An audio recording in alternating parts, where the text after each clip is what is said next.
Greetings. Welcome to Filmgazers, a podcast focusing on the science fiction, horror, fantasy trinity, and 20th century entertainment. I'm Steph. I'm Jess. We're cousins slash besties. Join us as we reminisce, discuss, and preview films from our childhood. Meowdy. Meowdy. Happy New Happy New Year Year's. 2026. Mm-hmm. So not off to a good start on a societal level, I feel like. But for me personally, it's been fine. Yes. I'm trying to cocoon myself and shield myself from the outside world a little bit. All of the atrocities that are happening. Mm-hmm. Yeah, definitely can relate to that. I have been consuming a ton of media since after Christmas and into the new year and early January now. Yeah, so with that, what you've been watching, what you've been doing? I'm still going through Cold Case Files. Nice. That is my nighttime show. Me and my mom watched this terrible, terrible movie last night called What Happens Later. It was starring Meg Ryan and David Duchovny. Oh, I've seen the like trailer or like poster thing of that on something. Yeah, it was probably one of the most boring movies I've ever seen. The whole thing just takes place with them two in an not abandoned. It's like an airport that's closed, and for some reason, it's only them two, and the announcer is talking like directly to them sometimes, but it's not a dream. Like this is really happening. I guess it's like weird. I didn't know airports close at night, and like the workers went home too. Is that a thing? I believe some, if they don't have if they don't do night flights like that. Well, it's because like it's a snowstorm or whatever, so that's why. So they're like at the airport. I was like, I don't go to the airport that much. I don't know about that. But it was so boring. It was and it was because they're exes. I guess they used to be married like in their youth, and now they're in their 50s. So they're like arguing and I was like, if I just want to watch two people bitch at each other, I could just stay home. Yeah. And then also, why, if they've been divorced for years, why are they at the same airport at the same time? It's just a totally random coincidence. Serendipitous. It's serendipitous. And yeah, it was just so boring. And then at the end, it was like the credits, it was directed by Meg Ryan. And I was like, Meg. First off, I'm disappointed. Oh, no. I know. I was like, she was your favorite. She was your favorite. She was my favorite. And the whole time I'm watching it, I'm just like, ugh. I was like, it doesn't look like my Meg Ryan. Oh. I was like, what'd you do to your face, Meg? Probably a lot of filler. Yeah, and I guess it didn't settle right. It just, ugh. And then she was supposed to have a little bit of like an arthritis limp in the movie. I don't know if that's like a fact thing for her as well as a person or just the movie. But the way they had her walking and she had these big clunky boots, I was like, why is she walking like Frankenstein? She's like, I gotta wear my orthopedics. I guess it looked terrible. Yeah, it was not good at all. This is not it. It was not the vibe. And she did everything for the movie. She directed it. She produced it. Like, oh no, it sucked. I was like, well, it's fine because it was background noise for me and my mom to like chit chat through. There you go. And then besides, like, what happens later? I don't care. I don't remember. And then besides that, I finished another audiobook called Hot Wax by M.L. Rio. And it was Hot Wax is in like vinyl records. Oh, gotcha. Okay. I didn't know that was ever a thing they were called. No, I did not know either. It had a lot of like specific terms in this book it's about a little girl that her dad is like a rock and roll star. Okay. Trying to become famous. He's like small time famous, but not like big time famous. And then she goes on the road with them unbeknownst to her mother because her parents are separated. So she spends a whole summer going on the road with her dad, and she's like 11 and 12, maybe like 11. Oh, crazy.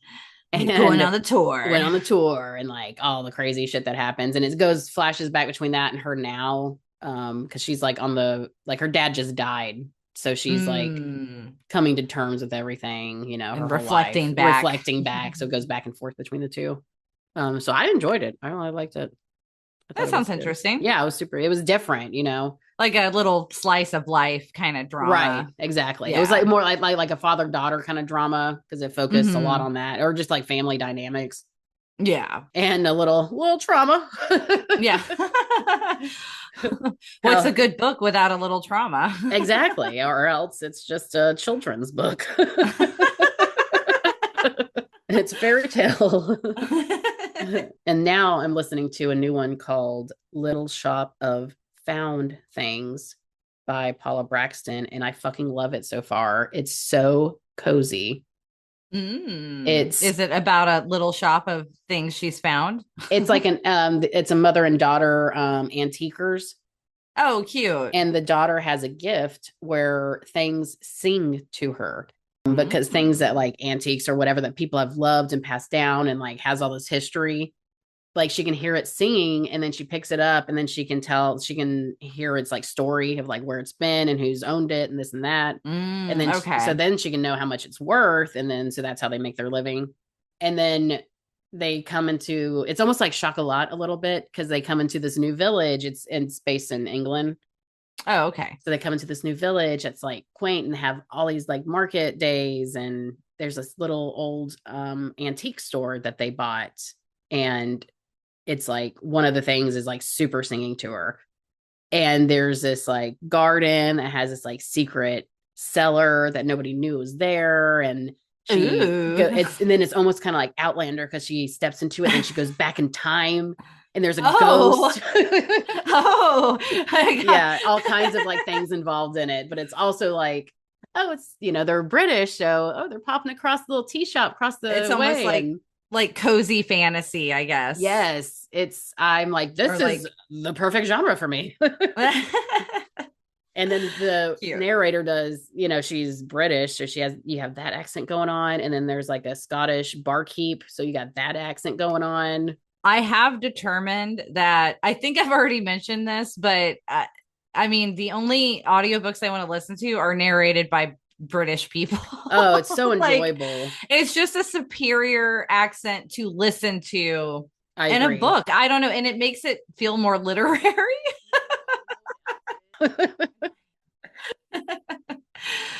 And then I realize now I never like people reading to me because they never read the way I read in my head. Mm-hmm. And then when they act out the voices and stuff, that's how I read in my head. Yeah, So when it's like monotone and all read the same way, I don't enjoy that. But when they act out the voices and you can differentiate, like, absolutely. And they don't have to even go super hard. no. Like, as long as they are making an effort to like differentiate between certain characters, and Right. yeah, and they have more inflection. Like, there are some that I turned on and I was like, because I Yeah. had finished The Secret Garden YouTube audio. I found that and it was just enchanting. It was wonderful. But I was like, On I want to YouTube. find, yeah, it was on YouTube. So Okay. I've been finding other ones on YouTube because it's just certain creators and everything. And they started contributing their own Mm. audiobooks essentially, I guess. I don't know how they get permission to do it, because it's not ones that are made by the publishing houses or whatever. I'm not sure how it works, but I've been listening to some of them. Because I started listening to The Haunting of Hill House.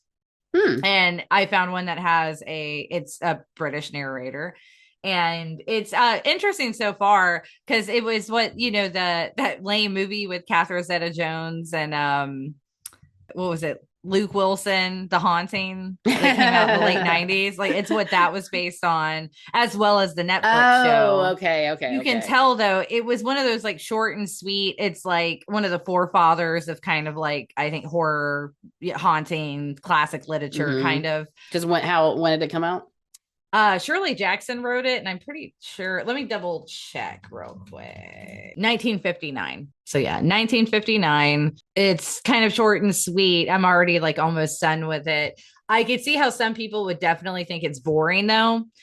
just because of the style it's written. It's like a slow burn. But I like that in kind of a haunted house story. But Mm-hmm. you can tell they took a lot of liberties in the both the film and the show. But you have to. It's one that's almost so simple in terms of what's actually happening. If you were going to make a film or a show about it, you're going to have to definitely flesh out more. The haunting, I would say, was actually more accurate to the book in terms of like it's people coming to this haunted house under, you know, like a guise of experimentation. In the book, though, they know Mm. they're going to a house that's haunted and they know that they kind of have like psychic abilities or something. So it wasn't like some trick like I think they do in that movie. And then The Haunting of Hill House, the show, they do it quite differently with their narrative and everything. And it's kind of just the Hill House itself, I think, is like the real inspiration, maybe. Mm. But yeah, so far, so good.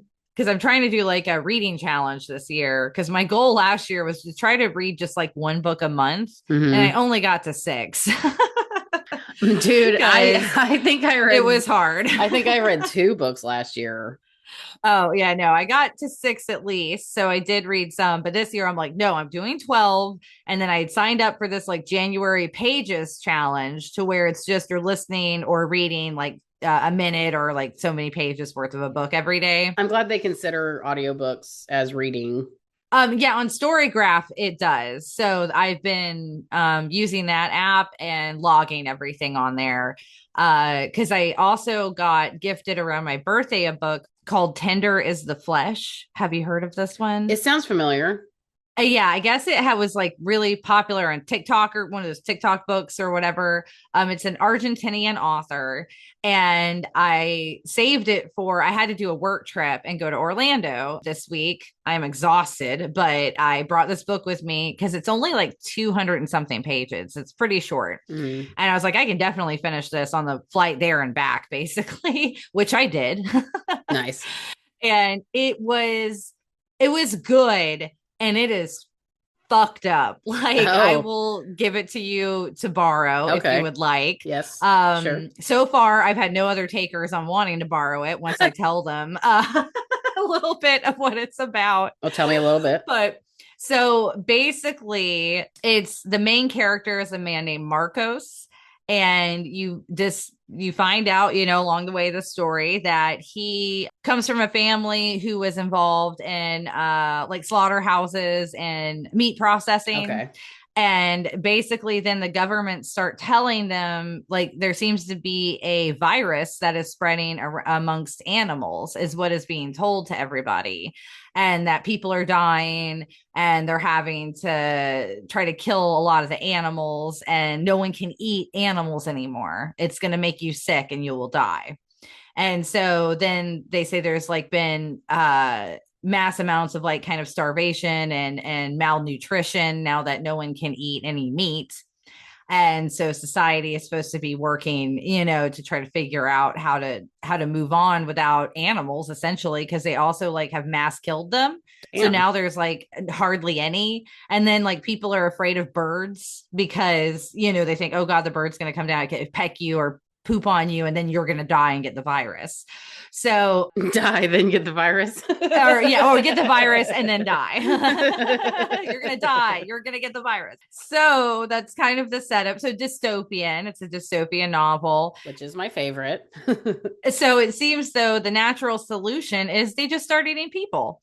Uh, Of course. What else are you going to do? Yeah, I mean, although I'm thinking, I'm like, with our technology, we know we can grow like lab grown meat and protein now. But yeah, like, but so this is where Silly. yeah. So the book, like I said, this is one of those you can't overthink it. It is supposed to be just what if, you know, and let's expand on this what if. Because yeah, if you think too hard about it, it has inconsistencies and it wouldn't make much sense if you really, you know.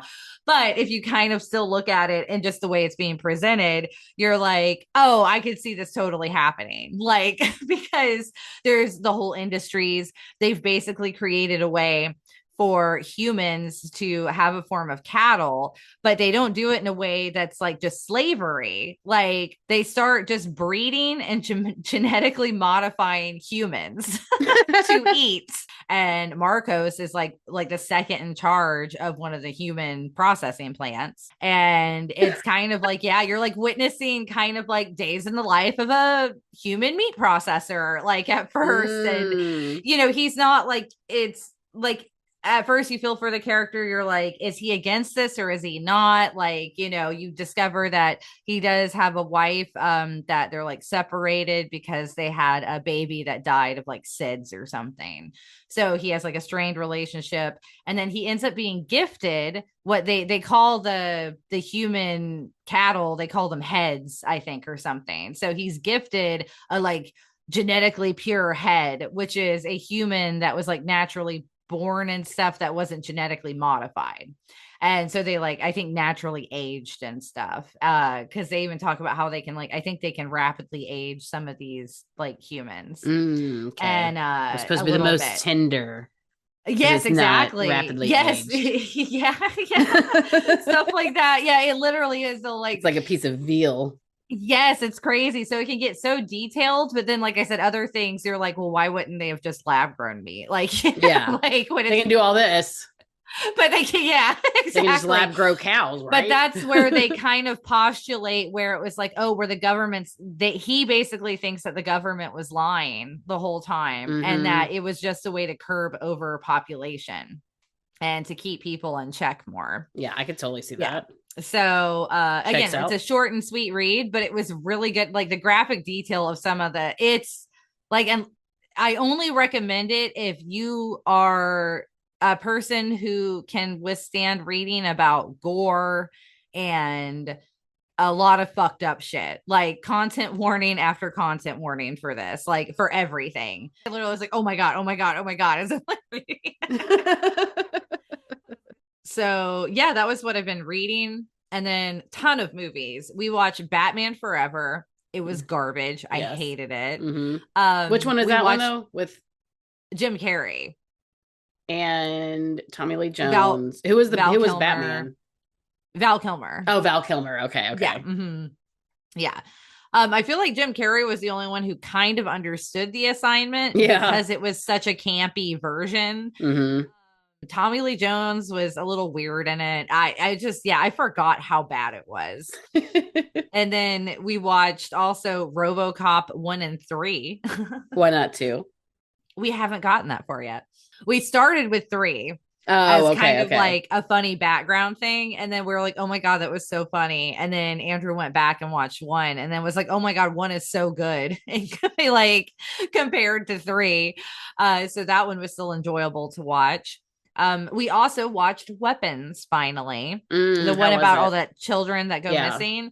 It was good. I liked it. It was just unexpected. Like I didn't really know what exactly to expect, I guess. But then when I watched it, it wasn't what I thought I was expecting. So I enjoyed the ride. It was interesting. I don't know if I don't want to spoil anything because it is one of those where I already know what happens. So, oh, you do? Oh, yeah. Okay. Yeah. So it's still newer, so I won't say it on here, but maybe I'll chat about it in the Discord. We watched also some just ridiculous comedies like Deuce Bigalow, Male Gigolo. I was thinking about that one the other day. I always think of that. That's a huge bitch. Watching it as an adult, and I haven't watched it in years. And all I could think of is, why was I obsessed with this at age 12? Like, it makes no sense. Everybody was. I have no idea why after watching it. I'm like, it had like some stupid funny parts, but most of it is that the one that has cakes and pies? Cakes and pies. Yeah. Because he ends up actually like helping all of them. Right. And, not having sex with them. Douchebag. We also watched Tropic Thunder. Yes. I hadn't seen that one in a while. That one still is so funny. Still so ridiculous as well. But that one held up more than Deuce Bigalow. Yeah. We did Ghostbusters. The first one. Yeah, just a little old school. And then it was funny to me that you watched a Meg Ryan movie because we also watched You've Got Mail. Yeah. Don't like it. Tom Hanks in that one. I'm like, what a dirtbag. he's a dirtbag. I don't like him. I don't like the plot. Like everything about it just pisses me off. Yeah. Like I officially can be like, I hate that movie. Yeah. I don't like it either. Yeah, The only thing I liked was her bookstore. exactly. And then they close it down. I know. Bullshit. It's all bullshit. I'm like, nobody cares. These are all awful people. Yeah, Greg Kinnear was a douche in it too. Mm-hmm. Like I didn't like him in it. Yeah, everyone was kind of just insufferable, and then she just seems like an idiot. Yeah, So, exactly. Like you deserve for your beautiful bookstore to close. Joe Fox. I don't know how I remember that. Yeah, that came from the depths. That did. I was thinking about Meg Ryan in her bookstore, and then I just remember her saying like Joe Fox. We also watched Catch Me If You Can with Tom Hanks I remember and liking Leo. that one. It was still very cute after watching what we're covering today. And then when we talked about our Spielberg lists, and I'm like, oh, Catch Me If You Can might be a little higher than I thought it would be after the rewatch. It was just one of those fun, kind of Leo movies, I guess, really. That's Caper the way movies. to describe it. Caper, yeah, there you go. And yeah, so like I said, I've been cramming a lot in. I think that's more than enough to share about. 30 minutes worth? No. Yeah. So everyone, we are in the new year and it's time for Are You There, Aliens? It's us. Filmgazers. Today, we're going to be covering War of the Worlds. And then our next episode will be M. Night Shyamalan's Signs, which is one of my personal favorites. I'm looking forward to watching that one again, too. Yes, I can't wait. And in February, we are going to announce our theme, and we will give you the specifics during the Signs episode. But it's going to be la, la, la, la, la, la, tragic romance.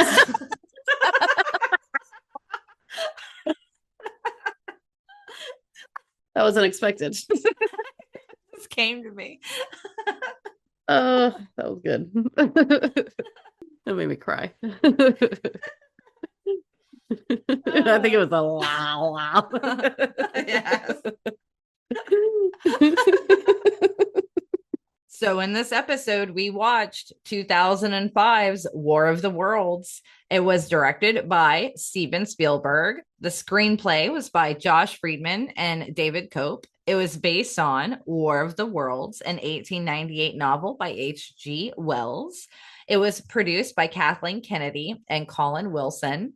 It was starring Tom Cruise, Dakota Fanning, Miranda Otto, and Tim Robbins. The cinematography was Janusz Kaminski. It was edited by Michael Kahn, and the music was by John Williams himself. It was released on June 29th, 2005. So this was basically a summer blockbuster when I finished high school. Yes. The running time is 117 minutes. The budget was 132 mil. And the box office was 603.9 million. Damn. So it did pretty well. So I didn't like super dive into the notes this time. As I mentioned, I was on a work trip. It is like 48 hours of just like having to do like basically 4 separate plane rides, going to a giant convention center. And it was like almost 80 degrees in Orlando. Ew. It was disgusting. I'm like, this is fucking January. Like, I mean, even around here, around home, it's been in the 70s, and I have just been miserable with it. Yeah. It's supposed to cool off tomorrow. I know. And I was tired, so I literally only looked up some fun facts that I found interesting. It's fine. And yeah, it was a huge movie. People know the exactly. That's what I'm saying. And there was tons of YouTube videos and things like that. So I'm only sharing what I thought was cool. So Stan Winston's studio did help contribute to a lot of the alien concept designs. Nice. They did build parts of the Martian tripod fighting machine, and they did create practical versions of the reddish blood-filled weeds that are growing on the sites of the alien attacks. It was understood, though, that the aliens were going to be computer animated regardless, but Stan Winston studio still did a lot. So here was something interesting. When the film was originally scripted, there was supposed to be like pods that were integral to being connected to all that red moss stuff. And because basically that red moss is supposed to be like feeding little alien baby pods. So Okay. that was kind of what the original idea was. And there was a scene in which Ray and his daughter are hiding in the basement with Tim Robbins. And then he's supposed to have killed one of the baby aliens in one of those pods. And they end up like running outside. And then you basically, when they show them like running outside, even that was kept in the film, and all the red weeds and all that stuff, in that scene there was going to be pods everywhere along with it.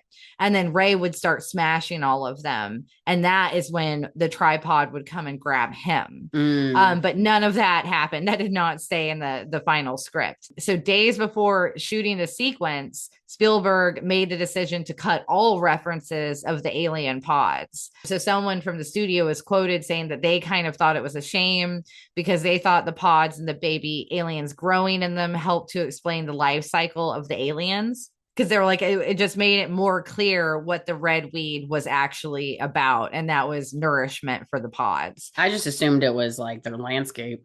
Yeah, see, that's what I'm saying. But it's kind of open-ended the way they went with it. I wonder why he decided to cut it out. Apparently it was because just production was on a super tight schedule. Oh. And so the best way to cut some of that shooting time was just to leave out this idea of the pods themselves. Mm-hmm. So it kind of sucked though, because they had spent 3 months building all of the pods and the baby aliens. And they had to spend 1 weekend to remove all of them from all of the synthetic weed fibers that they had throughout the set. This also kind of kicked off a string of military supported like alien movies during this time. The U.S. Army, Air Force, and Marine Corps did help provide hardware that was in support of the battle sequences. But doing so, they get to look over the scripts and have to, like, they have input, basically. So one had the Army reporting that they reviewed it for military depiction, and they did provide joint suggestions for improving the military depictions beyond the comic book level. So they felt, so in the original, I guess, kind of scripts that they read, they thought it was like comic book like. So there was a draft that it was confirmed that it was almost cartoonish in portrait, because there's one where the son is jumping on board the tank in the middle of an army column, and they're like, none of the troops try to stop him. They were like, that wouldn't happen. Like, they would not let that happen at all. And some of the soldiers had been shown as being fearful, and even at one point, like, they'll have they were going to show like Marines like being forced to retreat. Mm-hmm. And like they were like, that would never, Marines would never retreat like that. Like, and so they would have, the military had very specific reasons, like explaining why they wouldn't do that and this and that and everything, just to make it more accurate. So that was kind of interesting. A lot of them, I think, were kind of insulted. Like, we don't show fear and we don't run away. Exactly. And unless they were like drafted or something, Yeah. And this isn't at that point yet. Everything's just happening. So these are already, just actual military members. So so they used a lot of liaison officers, and they had a lot of input on the battle sequences that were recorded. They did think it was very important towards the end when it shows the military helping the civilians getting through the city when all of the tripods are starting to go down and everything. Mm-hmm. Like that was the military's input as well, saying at this point you have these weird tripod, like a big portion of their mission would be to evacuate civilians as well. Right. So they they wanted to make sure that was known until it's coming towards a boat, and then they're like, get the fuck off. I know. Fuck you, civilians. So Spielberg himself has admitted that the ending just doesn't make sense. Mm-hmm. It was in James Cameron's story of science fiction. Spielberg is quoted as saying he never could figure out how to end that darn thing, and that the film doesn't have a good ending. So I agree. Yeah, because in the grand scheme, it's nearly 2 hours, but less than 3 minutes are spent explaining the sudden defeat of the aliens. It's just left to the narration. but that is actually still pretty close to the source material because in the novel, it ends quite similarly. The original ending is the Martians die off upon contact with putrefactive bacteria. And there's been tons of variations of War of the Worlds, and most of them all have kind of picked their own random kind of ending, and it's all pretty abrupt. So that's it. That's all my fun facts. That was what I was working with. I got it from samwinstonSchool.com, spyculture.com, Screen Rant, little IMDb. So with that, Jess is going to take it away with the You Googled Summary. War of the Worlds follows divorced dock worker Rick as he tries to protect his estranged children Robbie and Rachel during a sudden alien invasion of Earth by giant heat ray wielding tripods that emerge from underground, forcing them on a terrifying flight to survive the apocalypse, highlighting themes of family, survival, and 9/11 era anxieties.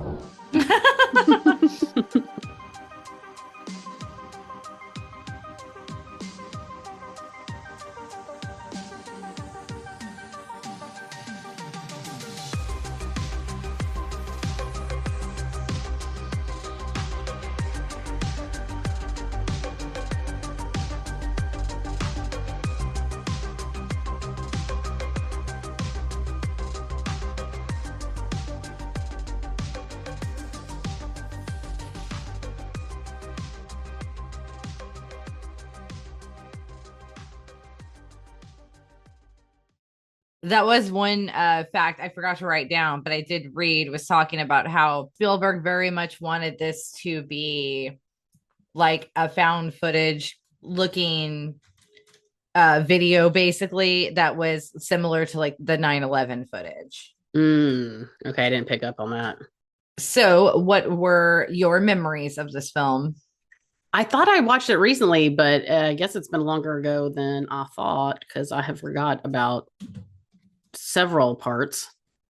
I mostly remember him and Dakota Fanning just like running, hiding. Yes. Robbie running towards like the tripod with the army people. Like I remember that scene, but I remember him jumping onto a tank and then they're like, yeah, come on.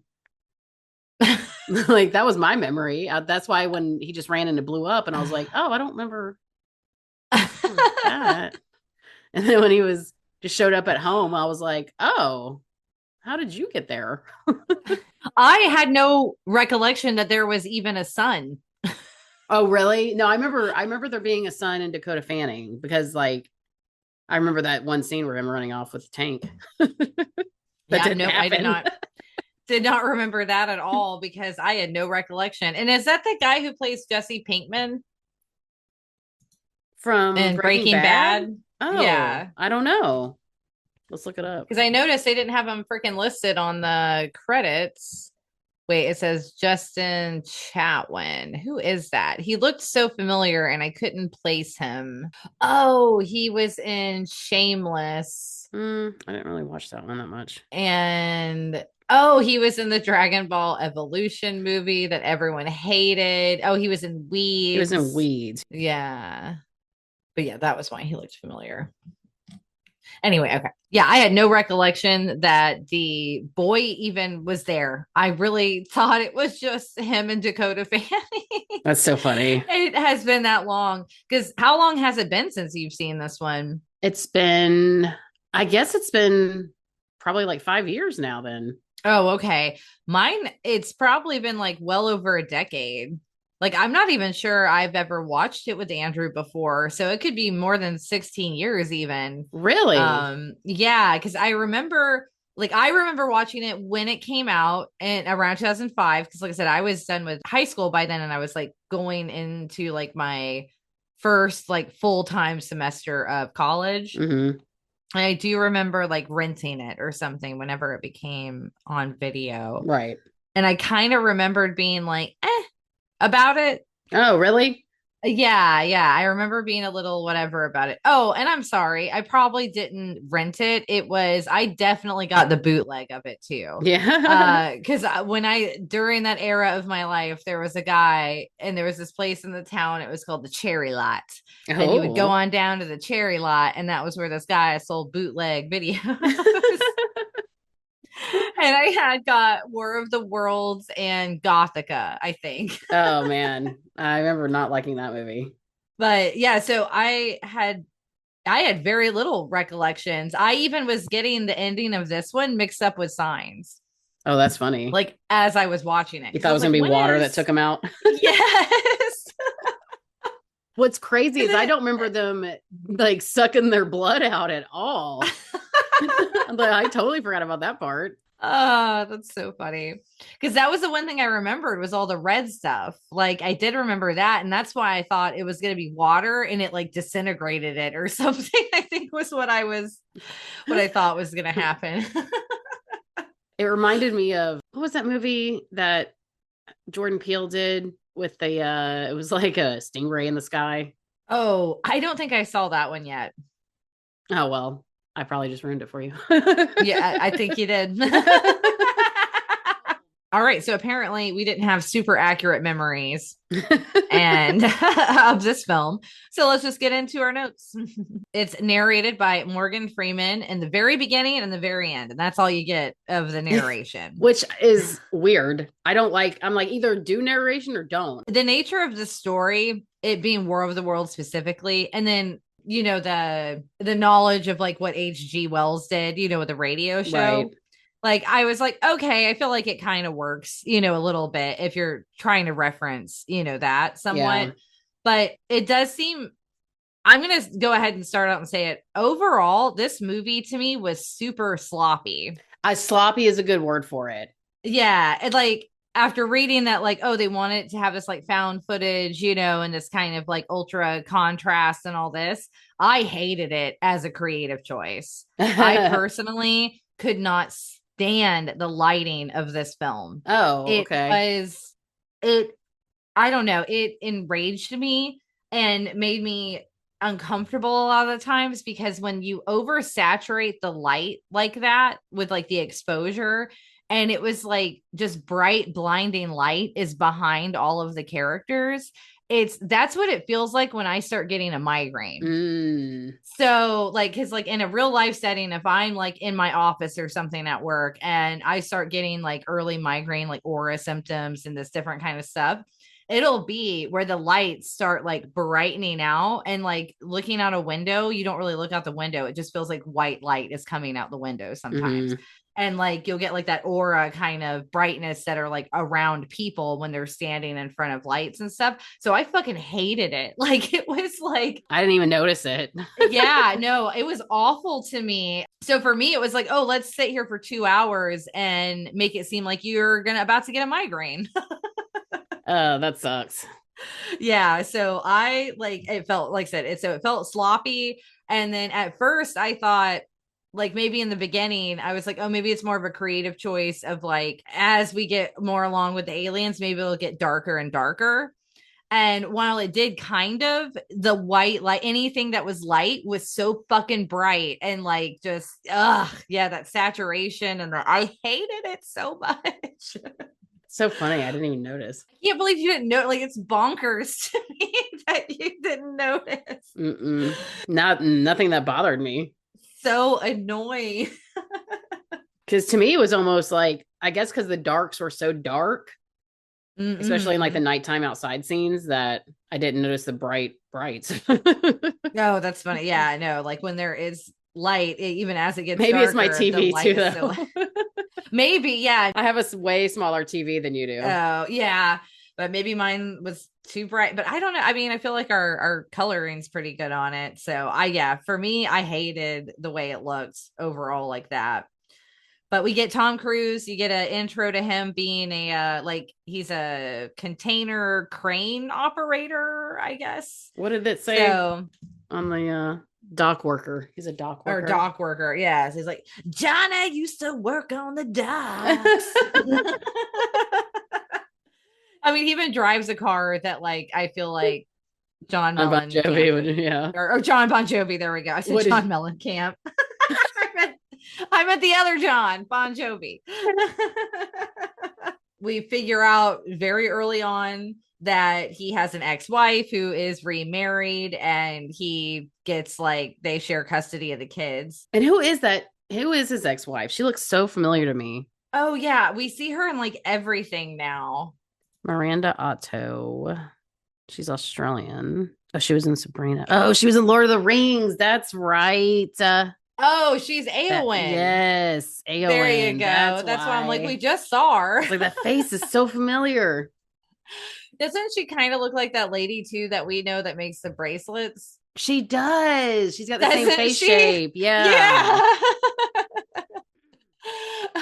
Yes, she does too. Oh, like, girl, you look like Eowyn from Lord of the Rings. I know. Like I always thought you looked familiar, and I couldn't pinpoint it until I finally watched Lord of the Rings. I was like, oh my god, you remind me of fucking Eowyn. That's exactly what it is. That's amazing. Noise. So it's established early on that he's basically kind of a dick and not a very good dad. Very resentful, it seems, of his dock worker lifestyle compared to the man that his ex-wife married. Yeah. But even the children are just kind of shitty too, in my opinion. I agree. Like straight from the get-go. I was like, I get it. You know, they're all like, he's kind of shitty to them, so why are they going to be nice to him? I don't like begrudge the children being shitty. Like, yeah, especially when he throws that ball so hard at his son and he's like, that's like half of my strength or whatever. Yeah. And I'm like, why is it gotta be a pissing contest with your fucking like 16-year-old son? Yeah. I mean, who came in with attitude. And then even though the daughter, like, the way she was like kind of like ultra demanding sometimes, or like, you know, blah blah blah, and he gives us this and he gives us that, and it's like, I can't speak for any kind of co-parenting situation, but if one parent is obviously not as well off as the other, like that shouldn't matter, you know, ultimately. But it is like, I get it, you know, right. Kid's gonna have their own room, and oh no, he has to share a room, and they're like in little kid beds, right? So I like that. I could get why they wouldn't be comfortable and don't want to hang out with their kind of asshole dad. So there's no food to eat there. There's yeah, but although I'm like, I mean, if he doesn't have them all the time, I wouldn't be keeping my fridge stocked either. I'd wait till they got there and be like, okay, I'm gonna run down to the store. I mean, you live in the fucking city. That's like, it's true. 2-second walk. Especially he's so like, you can order, like he lets them order food. Yeah, exactly. So I just liked when he was like, you're an asshole and I hate coming here, because that reminds me, it's like totally my vibe as a kid. Like I was mixed between him and the little girl. The screaming. Yeah, that was me. Yeah, that's true.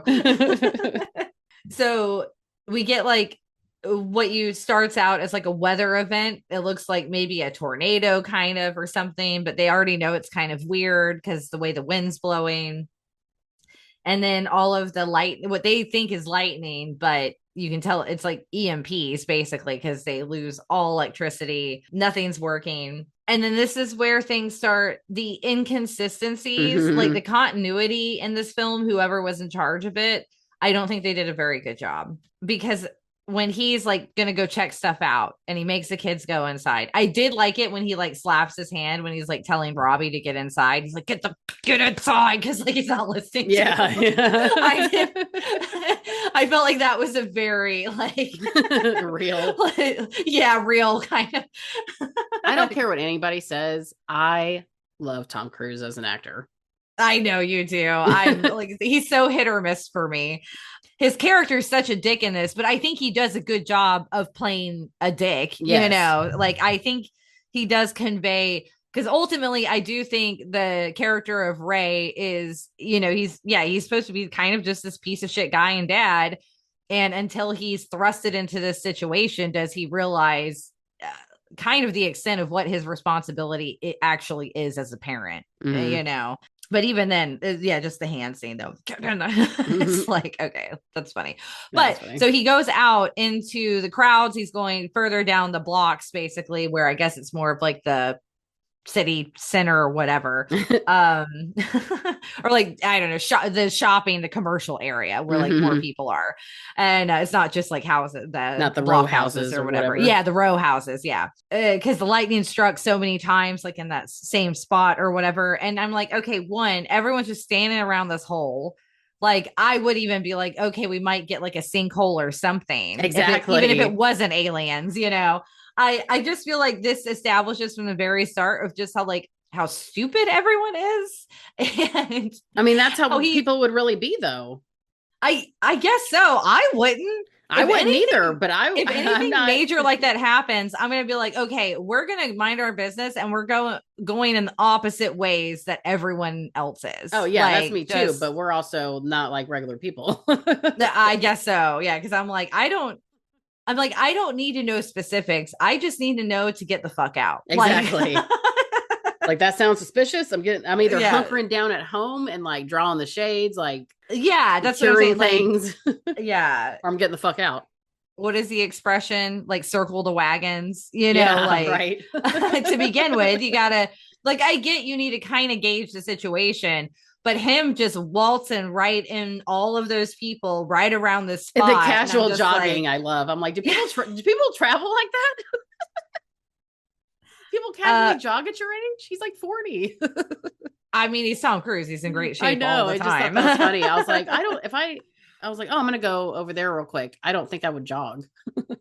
I would walk quickly, but I would. I think jog. City dwellers are different because they're always walking. Their cardio levels are much better than us folks who have to commute all the time. Yeah, I guess that's true.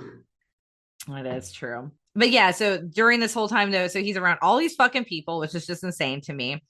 And there's like, basically like an earthquake or something that they think is happening, and a whole freaking alien ship rises from the earth, which was it was a cool scene. Yeah. The effects were awesome in this. Yeah, it was cool in that part. I'll give it that. But then immediately, okay, so right before that, basically we've established the audience can figure out, it was an EMP because nothing's working. It shows his watch not working. Like they established that everything's just like zip and done. Zipped and done. Other than the fact that he happens to talk to this like mechanic guy he knows saying, change out this. But this is where I'm like, okay, if it was an EMP, even if something wasn't in use, it would still also deplete that battery or whatever, correct? And then also when they're all then running in the street, he's like, just change battery. Yeah, it shows a guy with a video camera, and then it shows it like drop the video camera, and then you can see stuff through the screen of the video camera. Right. The video camera couldn't be working at that moment. If your watch can't work. Yeah, the video camera that can't either. And I understand it didn't go off everywhere. They do kind of imply that when, they start like traveling more, but this is all the same area. So I don't know. It immediately took me out of the movie because I'm like, you literally spent all this time, like the last 5 minutes establishing that nothing is working. Have people yelling in the streets, nothing's working. Yeah. But this car. And then 2 minutes later, you negate all of that with the video camera scene. Yeah. And then being like, oh, you're right, that one part worked. Wouldn't that part still not work? It doesn't matter if it was in the car or not. All the other cars aren't working just because it was in the guy's shop. Yeah, it was magically protected. That tin roof. But even though everything else in his shop doesn't work, like I don't. That and like he's a dock worker. He's not a mechanic. Why would he know? Why would he know more than the mechanic know?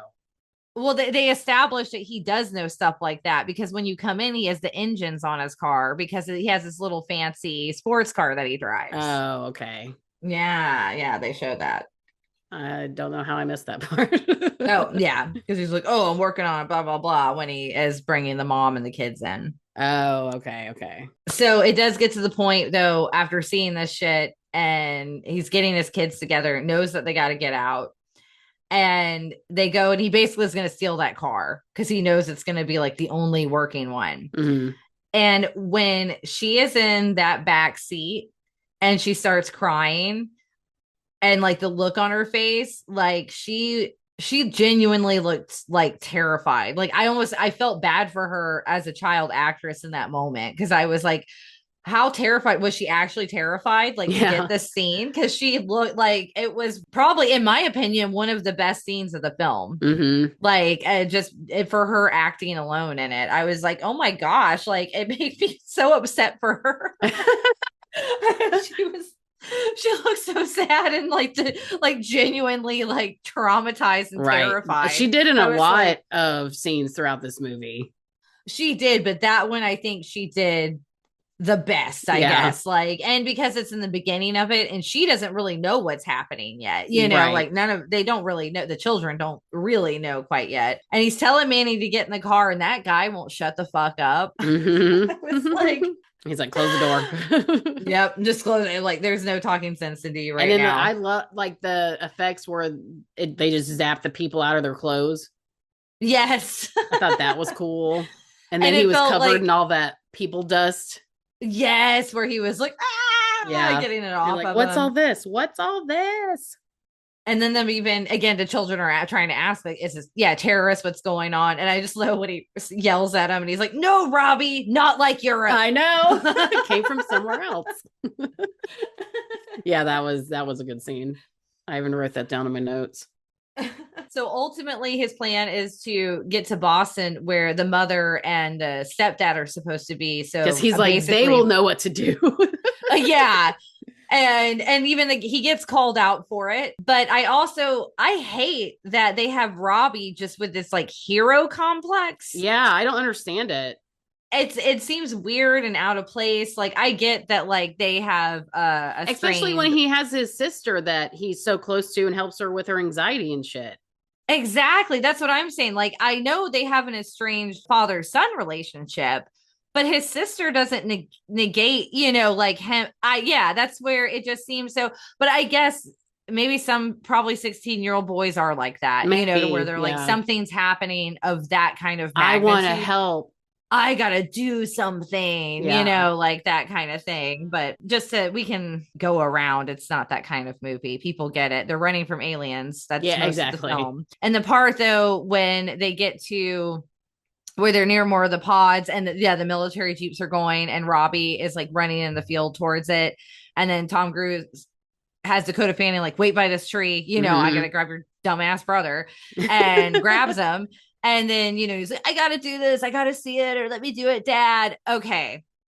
And he fucking lets I him. would have Like, just cold I would cocked have him. I punched. would have knocked him out Exactly. and dragged his ass Exactly. off.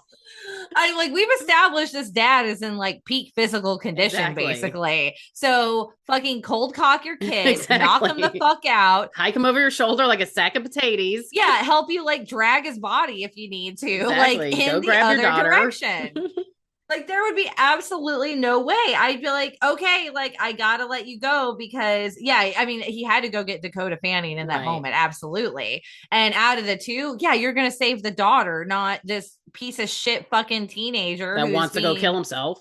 the most dumb of the dumb. I know, because I'm like, the military don't want you right now. You're not Like even all of this trained. You're not is just happening. Yeah, like you don't exactly. even know how to fire a weapon. Like you are useless. Like You're gonna and go what thump a tripod with your bare hand? yeah, like this isn't Red Dawn. Like Yeah. you like totally different situation and moment in time. Like you are not even a country boy. Yeah, like You I'm like weren't you're even living raised in with a some gun. rich ass little place and then you're like too good for your dad's row house. So I Right. don't know how you're gonna fight in the thick of it.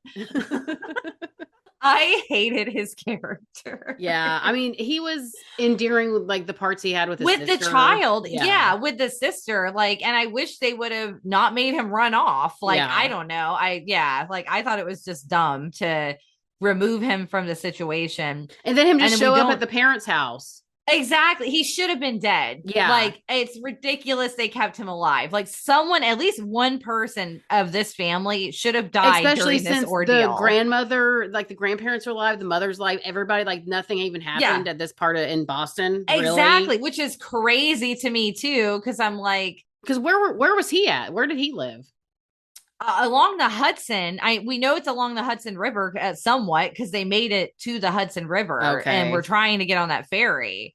So I think New York, maybe, Okay. or New York State. I don't think it was necessarily New York City. City or anything. Yeah, I think it was like the mainland or Okay, well, whatever. that's not like you think they would hit the main cities, which would be Boston and New York City, not I upstate New guess though York it or would depend whatever. on wherever the tripods had been buried, and they had been Okay, buried yeah, that's before these true. I cities forgot about that part. existed.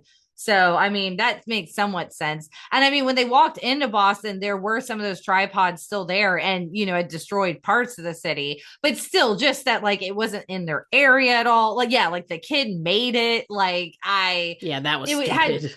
too much of a happy I ending agree. considering like for this particular family because no And one else got a happy ending so everyone right. else fucking die. And the whole Tim Robbins scene was cuckoo to me. It was pretty weird. I mean, of course, in a situation like that, I mean, you would probably stumble upon the guy who has some kind of bunker or basement. But again, maybe it's because it's Spielberg and he has his little weird war obsession stuff, like Yeah. we know he does. Um because this is the second character that's like, we gotta fight him, we gotta Yeah. fight Yeah. back, like, Right. and it's like these men with this obsession with fighting back. Like, I get it, like, yes, you do have to fight back, but again, they're in these giant mechanical tripod things and you're a dude with like an AR-15. What are you gonna I do? just like, it just, no one was practical about it, like if Mm-hmm. and at the time the military does still exist. Yeah, they're still trying. Yeah, yeah, like it ain't over yet, like. Exactly. Let the people trained go before you. You're the last resort. Or even at least like even when Tom Cruise gets the grenades and then obviously they can't detect weapons like on the people that they are Yeah. picking up. So that right of way also should have been like, oh, well, let's just make sure we, grab a bunch of grenades and then get picked up and then throw it in the little butthole. When it came out, I was like, ew, ew. But yeah, the Tim Robbins stuff was just kind of fit in weird considering how much of the first half of the movie is so go, go, go, go, go. And then you just have these weird scenes with Tim Robbins. And then he ends up murdering him. Like they Yes, he do does. imply that. Like, yeah, where they're like, he's like, okay, I got to take care of business because this guy's about to get me and my kid killed. Yeah. And I agree. I would do the same thing if I had to. Yeah. And then Andrew and I watched this together. And then he says the scene he hated the most was when they are down in the basement and the little like eyeball worm thing comes like Yeah. and looks down there. He The was like, I just hate Terminator. the scene. He was like, why are they? He was like, they're doing like mass destruction right now. He was like, why would they be like looking into basements and like random That's stuff like right exactly away? what me and Dave were talking about because Mm-hmm. I was like, why they give a shit about this one random farmhouse out in the middle of nowhere? Yeah. Well, and also I think it's implied they were maybe looking for a water source because it shows them drinking from the like pipe that was busted or whatever. Oh, okay.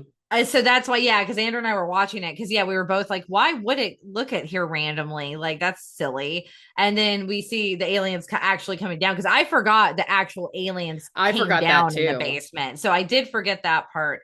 And that's when we saw them drinking. He was like, oh, maybe that's exactly why they were looking for, yeah, like a water source.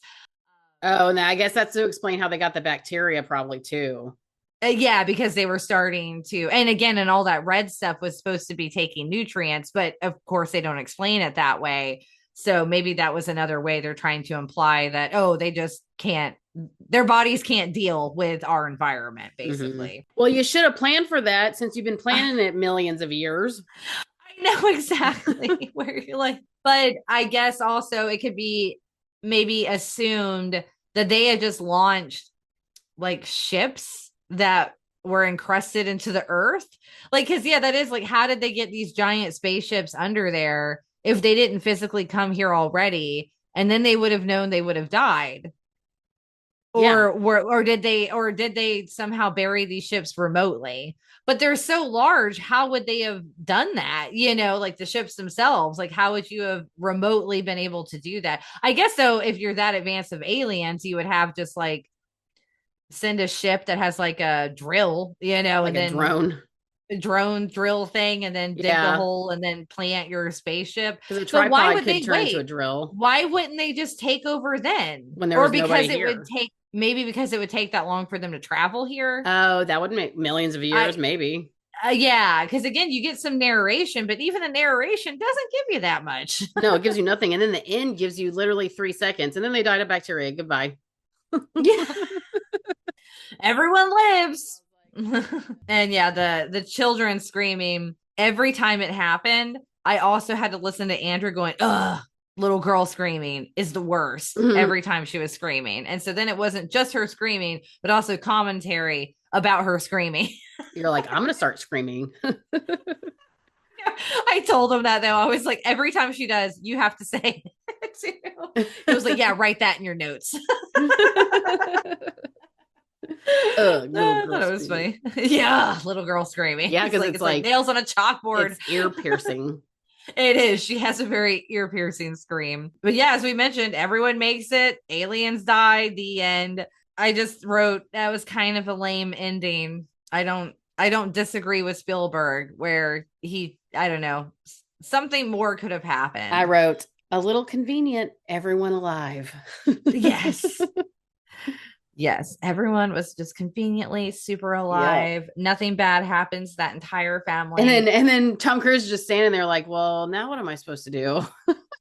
This ain't my family anymore, really. I mean, hell, if my dad was the one who got me through that, and then because at first at the end too, when the mom opens the door, and I'm like, your ass has just been sitting there waiting. You didn't go look for your fucking kids at all. And then I was like, oh yeah, she's pregnant. Oh yeah, what can she do, really? Yeah, because it's like, oh, she's like, and she's supposed to be like far along because they like show her with like an obvious like pregnant belly. So I was like, oh yeah, okay, I forgot about that part. But either way, though, I still think, yeah, for them to be like, oh, he's such a fuck up, like, well, you trusted, like, you assumed he was gonna somehow be able to survive and keep your this situation alive. with your children, like you didn't even leave, right? I don't know. Or at least her husband didn't leave. Like, if anything, I'd been like, you have to go get my other children. Like, exactly. You're going to take one for the team, buddy.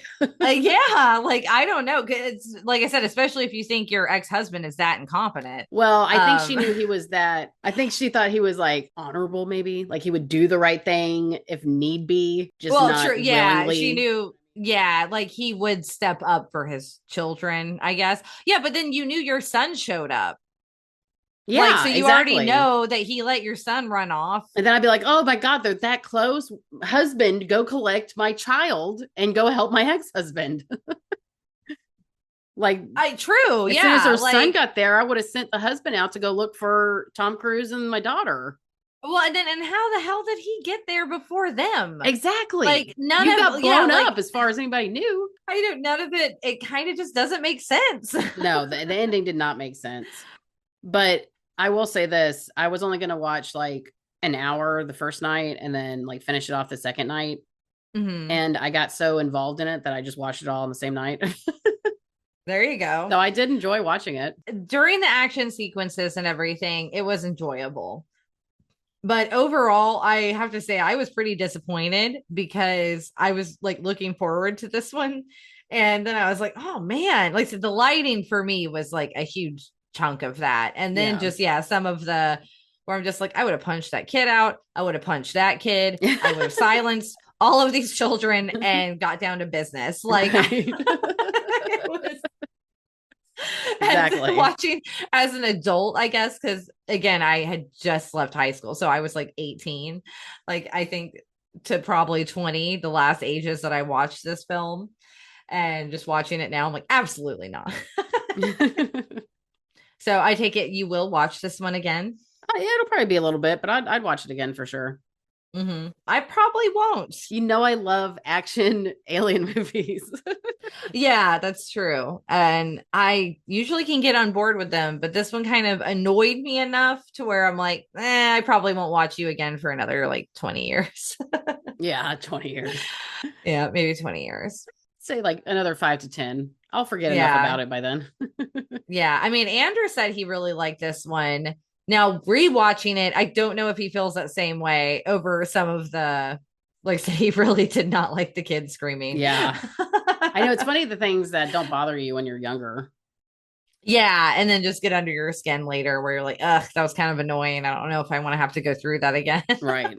Well, that was War of the Worlds, everybody. I guess a little hit or miss on that one. It did have some good scenes. Again, action sequences. Was a little darker, I would say, for a Spielberg film. That isn't like Saving Private Ryan. You know, a lot of the times his alien or adventure films, while still more adult in nature sometimes, usually have, I guess, a still a slight lightheartedness, Yeah. even if it is like Indiana Jones or, you know, something where it's kind of graphic or scary or violent, but Ripping the heart out.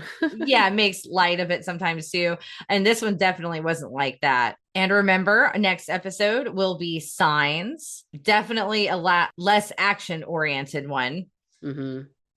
So that'll be a fun one to watch. And as always, you can find us at Filmgazers on the social medias. And Jess, tell them where they can buy us a popcorn. Yes, the link is on our link tree, which is on our Instagram. And also, if you just go to the RSS/Filmgazers to our main host, then you can click on the buy us a popcorn button there. Or like I said, you can go to our link tree, which is linktree/Filmgazers. And then that has all of our links on there to buy merch or where to listen. Yes. And be able to connect with us through there. And Jess informed me as well that we will be coming up on our 100th episode. Yes. Milestone. Big milestone. I can't believe we've made it this far. I know. Like consistently through some hella life changes. Yeah, I would say so. And I'm pretty proud of us for it. I am too, because especially with our diagnosis.